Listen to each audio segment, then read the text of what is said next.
आप कांप जाएंगे। क्या बोलते हैं, क्या सोचते हैं। आरजेडी के मंचों पर मासूम बच्चों से कहलवाया जा रहा है। क्या कहलवाया जा रहा है? वो बच्चे कह रहे हैं उन्हें रंगदार बनना है, रंगदार बनना है।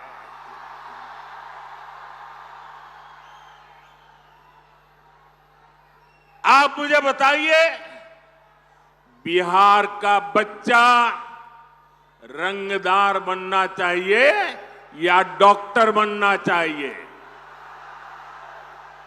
रंगदार बनना चाहिए या डॉक्टर बनना चाहिए? क्या हम हमारे बच्चों को रंगदार बनने देंगे?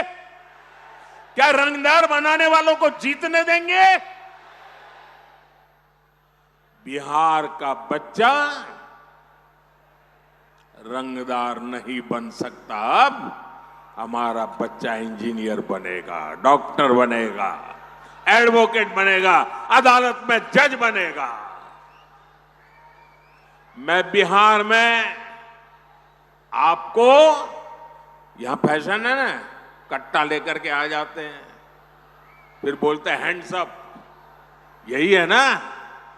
मैं बिहार में आपको हैंड्स अप कहने वाले, अब बिहार में उनके लिए जगह नहीं है।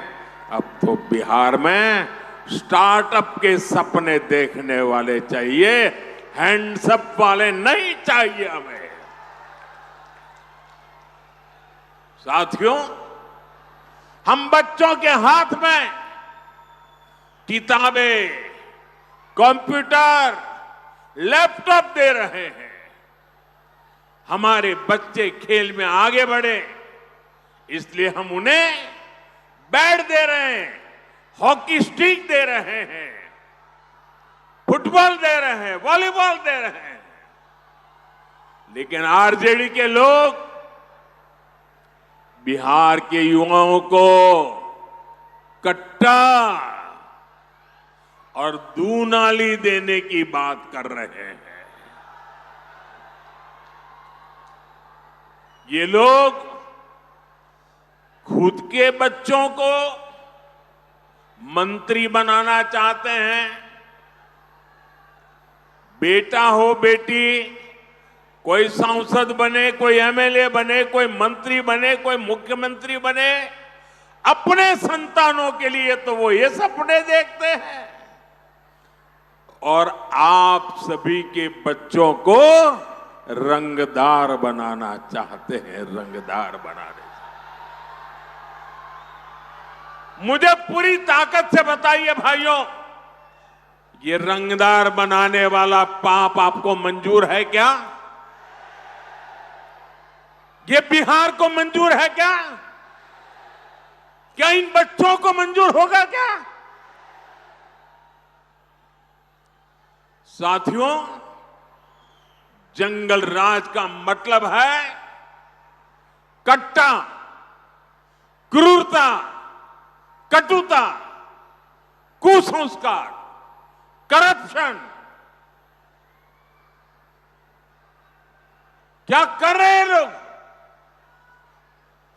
ये कुसंस्कार से भरे हुए लोग हैं, कुशासन का राज चाहते हैं। भारत रत्न जननायक कर्पूरी ठाकुर जी, भोला पासवान शास्त्री जी, ऐसे महान नेताओं ने बिहार को सामाजिक न्याय और विकास का विश्वास दिया था। लेकिन जैसे ही जंगल राज आया, वैसे ही बिहार में बर्बादी का दौर शुरू हो गया। आरजेडी वालों ने बिहार में विकास का पूरा माहौल ही खत्म कर दिया। साथियों, ये आरजेडी और कांग्रेस वाले उद्योगों की एबीसी भी नहीं जानते।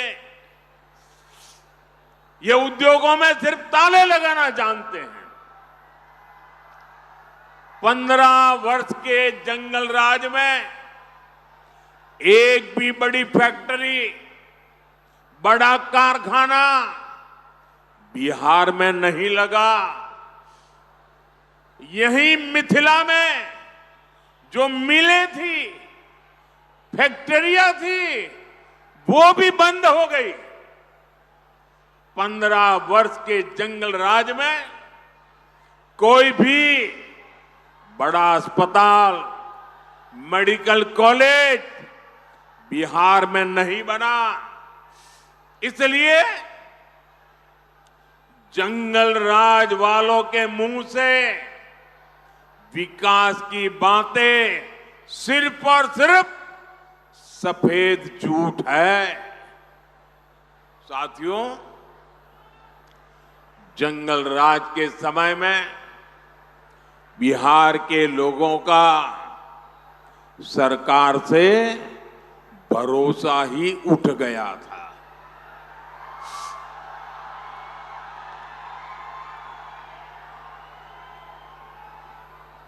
उठ गया था कि नहीं उठ गया था? भरोसा उठ गया था कि नहीं उठ गया था? कोई भरोसा बचा था? नीतीश जी के नेतृत्व में एनडीए सरकार ने बिहार का टूटा हुआ भरोसा लौटाया है। अब निवेशक बिहार आने के लिए उत्सुक है। यहां अच्छी सड़कें बन रही हैं, रेल और हवाई कनेक्टिविटी बेहतर हो गई है, बिजली के नए नए कारखाने बन रहे हैं। यहां जो रीगा चीनी मिल है वो फिर से शुरू हो चुकी है। आने वाले समय में बिहार में ऐसी मिलें और फैक्ट्रियां बनाने का काम और मजबूती के साथ आगे बढ़ेगा। गन्ना किसानों के हितों को देखते हुए हमारी सरकार गन्ने के इथेनॉल बनाने को भी बढ़ावा दे रही है। साथियों, भाजपा एनडीए जो कहती है वो करके दिखाती है। और मोदी की गारंटी मतलब गारंटी पूरा होने की गारंटी।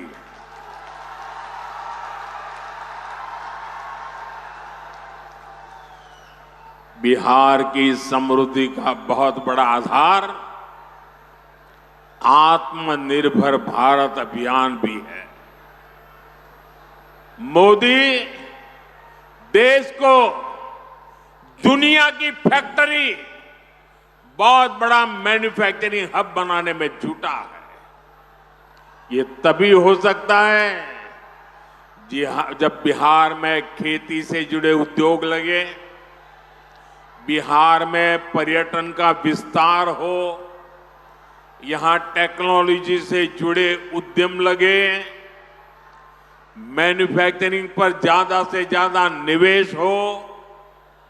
आने वाले सालों में हम इस काम को और तेजी से करने वाले हैं। मैं इसका रास्ता एनडीए ने अपने घोषणा में भी बताया है, घोषणा पत्र में बता करके रखा हुआ है।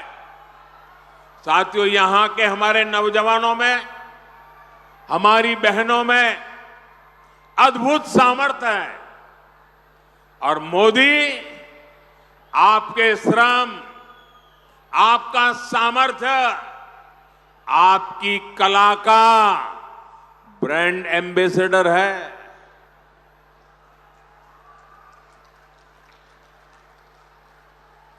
अब आप कहेंगे मोदी कहां से मेरा ब्रांड एम्बेसडर बन गया? मैं बताता हूं कैसे बन गया। अभी कुछ महीने पहले मैं अर्जेंटीना गया था, बहुत दूर है यहां से।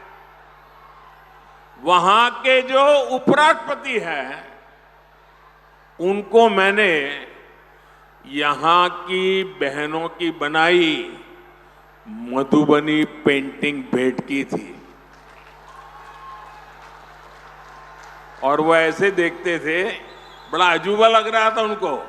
और जब मैंने कहा कि मेरी बहनें बनाती हैं, बिहार के ऐसे कोने में बैठी हुई बहनें बनाती, गांव की बहनें, तो ऐसे ही देख रहे मेरे सामने।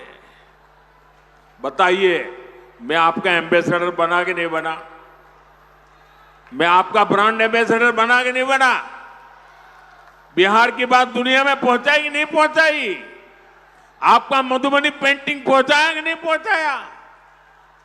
इसी तरह दिल्ली में G20 समिट के दौरान दक्षिण कोरिया के राष्ट्रपति को भी मैंने मधुबनी पेंटिंग देने का काम किया।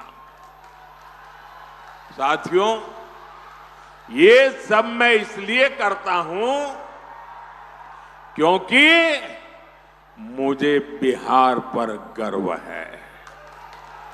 मुझे बिहार की माताओं बहनों के सामर्थ्य पर गर्व है। मुझे बिहार की बेटियों की ताकत पर गर्व है। मैं चाहता हूं आपकी कला, आपका कौशल दुनिया भर में पहुंचे। भारत में बने चीजों के लिए दुनिया में नया बाजार बने। साथियों, एक समय था जब बिहार दूसरे राज्यों से मछली मंगाता था, लेकिन एनडीए सरकार की नीतियों का असर है कि बिहार अब दूसरे राज्यों को मछली भेजने लगा है।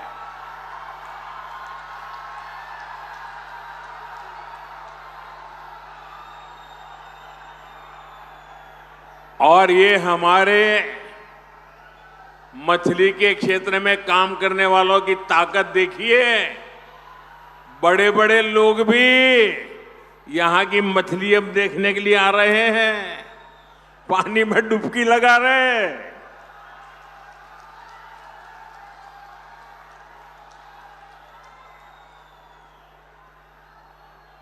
किसी ने मुझे कहा, कुछ लोग बिहार की चुनाव में डूबने की प्रैक्टिस कर रहे हैं। साथियों, जैसे मछली के क्षेत्र में बिहार के लोगों ने बड़ी कमाल की है, सरकार ने और बिहार के हमारे मछुआरे भाई बहनों ने मिलकर के एक नया क्षेत्र खोल दिया है। अब इसी तरह हम मखाने को दुनिया के कोने कोने तक पहुंचाना चाहते हैं। बिहार का मखाना दुनिया के घर घर तक पहुंचेगा तो फायदा छोटे किसानों को होगा। साथियों, ये माता सीता की धरती है। नारी शक्ति का सामर्थ्य कैसे एक परिवार को, पूरे समाज को ताकत देता है, ये धरती उसकी साक्षी रही है। हमारी एनडीए सरकार भी महिला सशक्तिकरण के मंत्र के साथ आगे बढ़ रही है। और मेरी सभी नौजवानों से प्रार्थना है, साथियों, जगह है नहीं, आप कृपा करके जहां है वहीं रुक जाइए। मेरे नौजवान साथियों, अरे ये पैंडल में जगह हो ना हो, मोदी के दिल में आपके लिए भरपूर जगह है।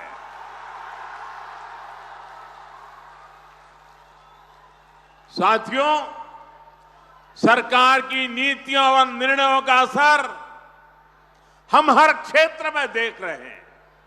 साथियों, यहीं बिहार के राजगीर में पिछले वर्ष महिला हॉकी की एशियाई चैंपियनशिप हॉकी टूर्नामेंट हुई थी। हमारी बेटियां चैंपियन बनी थी। कुछ दिन पहले भारत की बेटियों ने क्रिकेट विश्व कप भी जीता है। ये क्रिकेट के इतिहास में पहली बार हुआ है। 3 दिन पहले ही ये विश्व विजेता हमारी बेटियां दिल्ली में प्रधानमंत्री आवास पर आई थी।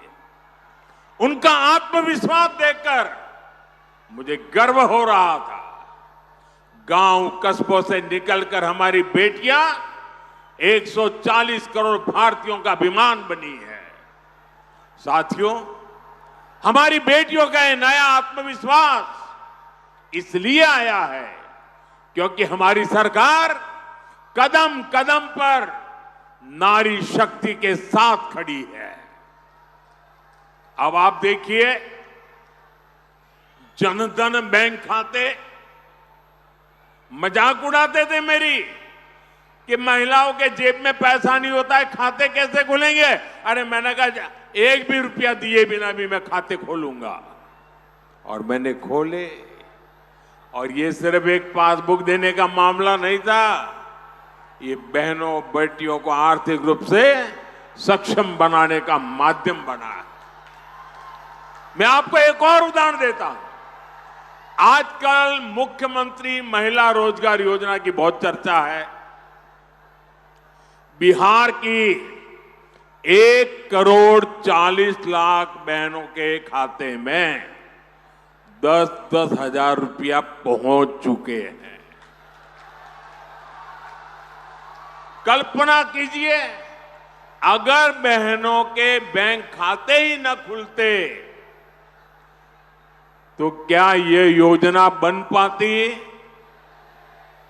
मोदी ने बैंक खाते खुलवाए, नीतीश जी की सरकार उनमें बहनों को सहायता भेज रही है। आज पाई पाई बहनों के खाते में पहुंच रही है। और इसलिए आप याद रखिए, अगर आरजेडी और कांग्रेस का जंगल राज होता तो आपके हक का पैसा भी लूट जाता। और ये मैं नहीं कह रहा हूं, ये कांग्रेस के नामदार है ना, उनके पिताजी खुद कहते थे जब वो प्रधानमंत्री थे और पूरे देश में पंचायत से पार्लियामेंट तक सिर्फ और सिर्फ कांग्रेस का ही झंडा फहरता था। सारी सरकारें उनकी थी, म्युनिसिपैलिटी उनकी, ग्राम पंचायत उनकी, सब कुछ उनका था। उस समय कांग्रेस के एक प्रधानमंत्री, ये नामदार के पिताजी, वो कहते थे कि दिल्ली से 1 रुपया निकलता है तो गांव में जाते जाते 15 पैसा हो जाता है। जरा बताओ, ये कौन सा पंजा था जो 1 रुपये को घिसता घिसता घिसता 15 पैसे कर देता था। ये कौन सा पंजा था? आज भाइयों बहनों, अगर पटना से 1 रुपया निकलता है तो पूरे 100 पैसे आपके खाते में जमा होते हैं। आज दिल्ली से 1 रुपया निकलता है तो 100 के 100 पैसे आपके खाते में जमा होते हैं। और इसलिए मेरे माताओं, बहनों, भाइयों, नौजवानों, आपको सावधान रहना है। कांग्रेस आरजेडी आपका पैसा लूटने की फिराक में बैठी है। साथियों, कांग्रेस और आरजेडी के लोग इतने सालों तक सत्ता में रहे। इन लोगों ने विकास के नाम पर सिर्फ घोटाले किए। जो दूर दराज के क्षेत्र थे उनको ये लोग पिछड़ा घोषित कर देते थे ताकि वहां लोग विकास के बारे में सोच ही ना पाए। देश के 100 से अधिक जिले ऐसे थे जिनको कांग्रेस ने पिछड़ा घोषित कर दिया था। इसमें बिहार के भी अनेक जिले थे और सीतामढ़ी भी उनमें से एक था। साथियों, जिनको इन्होंने पिछड़ा घोषित किया था उनको हमने आकांक्षी जिला बनाया, वहां मिशन मोड पर विकास शुरू किया। मुझे गर्व है कि हमारा सीतामढ़ी भी आज विकास के मामले में दूसरे जिलों को टक्कर दे रहा है। आज सीतामढ़ी में पूरे बिहार में विकास की नई रफ्तार दिखाई दे रही है। नई रेल लाइनें, अमृत भारत जैसी नई रेल सेवा, आधुनिक रेलवे स्टेशन, नया इंजीनियरिंग कॉलेज, नया मेडिकल कॉलेज, ये सब अब सीतामढ़ी की पहचान बन रहे हैं। और मैं आपको भरोसा दिलाता हूं, बिहार में फिर से एनडीए सरकार बनते ही हम विकास की इस गति को और मजबूती देंगे और आप लोगों का कल्याण का काम करेंगे। साथियों, हमारी सरकार यहां विकास भी कर रही है और विरासत को भी सम्मान दे रही है। हम इस क्षेत्र को रामायण सर्किट से जोड़ रहे हैं। सीतामढ़ी से अयोध्या के लिए सीधी रेल सेवा भी इसी प्लान का हिस्सा है। आपके पाहुन, आपके दामाद जी तो खुद प्रभु श्री राम है। अयोध्या में सीतामढ़ी के दामाद जी का भव्य मंदिर बन गया है। अब माता के मायके की बारी है। पुनौरा धाम की भव्यता अब पूरी दुनिया देखेगी। साथियों, एक तरफ एनडीए सरकार अपने तीर्थों का विकास कर रही है, वहीं दूसरी तरफ कांग्रेस और आरजेडी के लोग हमारी आस्था का अपमान कर रहे हैं। आपने कांग्रेस के नामदार की बातें सुनी होगी। उन्होंने छठ पूजा के लिए क्या कहा, छठ महापर्व के लिए क्या कहा। छठ महापर्व आज देश और दुनिया में लोग श्रद्धापूर्वक मनाने लगे हैं। ये छठ महापर्व हमारी बिहार की माताओं बहनों की तपस्या का एक गौरवपूर्ण याद रखने वाला, इतिहास की तवारख में गोल्डन अक्षरों से लिखे जाने वाली तप है। 3-3 दिन तक तपस्या करती है, आखिर में तो पानी तक नहीं पीती है। इतनी बड़ी तपस्या छठ महापर्व की होती है और ये कांग्रेस के नामदार क्या कह रहे हैं? छठ महापर्व, छठ पूजा, ये तो ड्रामा है, ड्रामा, नौटंकी है। माताओं बहनों, ये आपका अपमान है कि नहीं है? ये आपका अपमान है कि नहीं है? ये छठ मैया का अपमान है कि नहीं है? हमारी परंपरा का अपमान है कि नहीं है?